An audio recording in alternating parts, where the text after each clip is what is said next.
तर राज्यातल्या सर्व शेतकऱ्याला सांगू इच्छितो की आज आहे 11 जून 2026.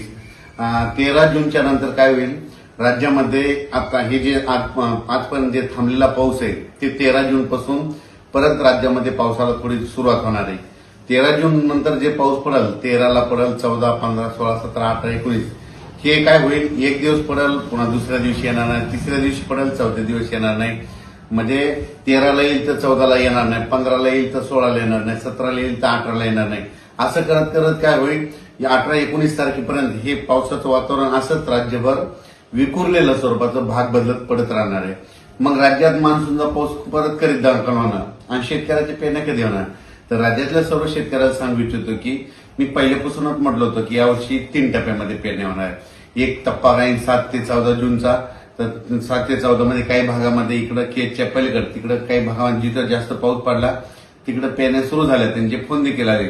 इकडे सातारा, सांगली, कोल्हापूरकडे देखील ते सोयाबीन तिकडे देखील काही भागामध्ये पेरण्या सुरू झाल्या, लागवडी सुरू झाल्या. पण काय झालं त्याच्यानंतर महाराष्ट्रामध्ये की आपल्याकडं महाराष्ट्रामध्ये पाऊस सगळीकडे पोहोचत नाही.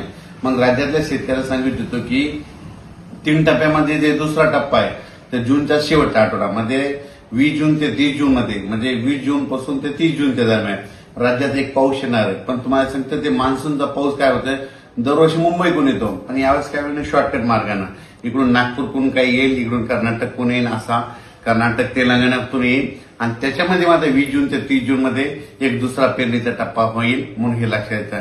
त्याच्यानंतर परत याच्यातून जर काही शेतकरी उरले तर परत एक तिसरा टप्पा पेरणीचा राहणार आहे आणि त्याच्यामध्ये तुम्हाला सांगतो 10 जुलै ते 15 जुलै मग त्याच्यामध्ये राहिलेल्या सायलेल्यांच्या सगळ्याच्या पेरण्या त्याच्यामध्ये होतील.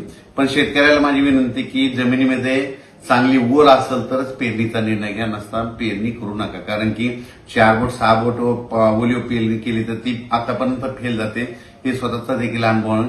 म्हणून जमिनीमध्ये ईदवर ओल गेली त्यानंतर पेरणीचा निर्णय तुम्ही स्वतःचा घ्यायचा. आणि राज्यामध्ये मात्र 20 जून पासून म्हणजे 20 पासून काय होईल, बऱ्याच भागामध्ये पावसाला सुरुवात होईल. मग ते मान्सूनचाच पाऊस असेल 20च्या नंतर ते 21, 22, 23 जसं जसं ते जूनच्या शेवटच्या आठवडा येईल तसं मग काही भागामध्ये बऱ्याच ठिकाणी मान्सून दाखल होईल आणि त्याच्यामध्ये देखील एक पेरण्या होतील आणि त्याच्यामधून जर काही शेतकरी उरले तर 10 जुलै ते 15 जुलैमध्ये पेरण्या होतील म्हणून हे लक्षात घ्यायचं.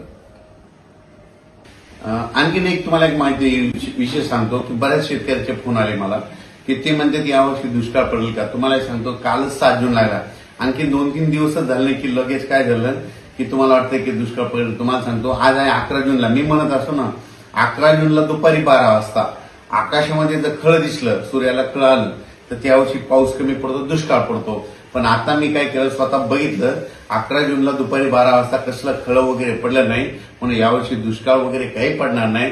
पेरण्या होणार आहेत, फक्त काय होणार आहे जूनच्या शेवटच्या आठवड्यात होणार आहे, म्हणजे 3 टप्प्यामध्ये होणार आहे. एक आता 7 ते 14 मध्ये काही भागाच्या सुरू होतील तर ते बऱ्याच ठिकाणी चालू झाल्या.